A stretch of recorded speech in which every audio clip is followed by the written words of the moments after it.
The world spun around me, a dizzying blur of my own bedroom, but when everything settled, there was nothing. No one. Just the familiar sight of my posters, my unmade bed, my half-open closet. A cold knot tightened in my stomach. Had I imagined it? The whisper, the feeling of breath on my neck. My heart was hammering against my ribs like a trapped bird. I tried to tell myself it was just my imagination, that the stress of the last few days was getting to me. I mean, a smiling selfie that moves on its own. It sounds crazy. I probably just needed some sleep. Slowly, cautiously, I bent down to pick up my phone from the floor. The screen was dark, a black mirror reflecting my own pale, frightened face. I took a deep, shaky breath, trying to steady my nerves. My reflection stared back, and for a second, everything seemed normal. It was just me, just my face, my wide eyes, my messy hair. Relief washed over me, so potent it almost made my knees buckle. See, it was all in my head. I was just freaking myself out.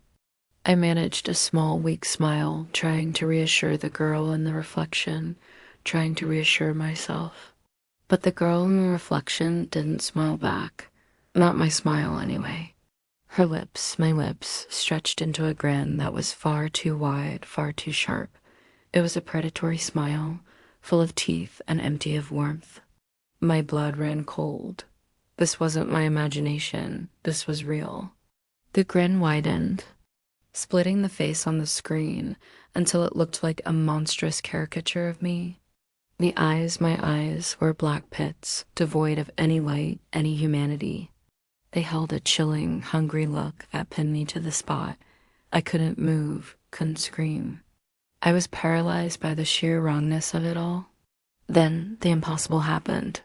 The reflection moved, not with me, but on its own. A hand, its hand, my hand, began to push against the inside of the screen. The glass-like surface of the phone rippled, distorting like water. The fingers pressed forward, stretching the screen, turning the solid barrier into something fluid and malleable. It was like watching a ghost push through a wall of liquid glass.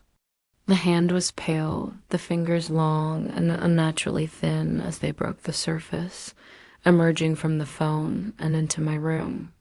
The air grew frigid where it passed. A guttural sound of pure terror finally escaped my throat. I dropped the phone as if it were on fire. It clattered onto the wooden floor, but the horror wasn't over. The hand was already out, writhing on the floorboards like a pale spider. And then the rest of it started to follow. The reflection, my doppelganger, began to crawl out of the phone. It was a grotesque, glitching process.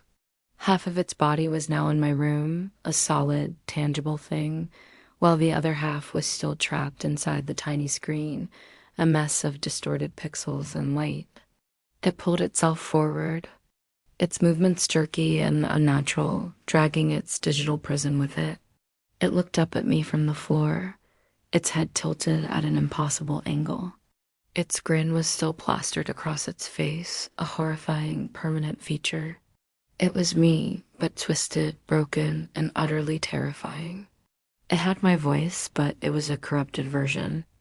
A chilling, distorted whisper that seemed to echo from the phone and from the creature itself at the same time. The whisper slithered through the air, wrapping around me like a cold snake, and it said 5 words that shattered my world. 5 words that promised an end to everything I knew. It whispered, "I just want your life."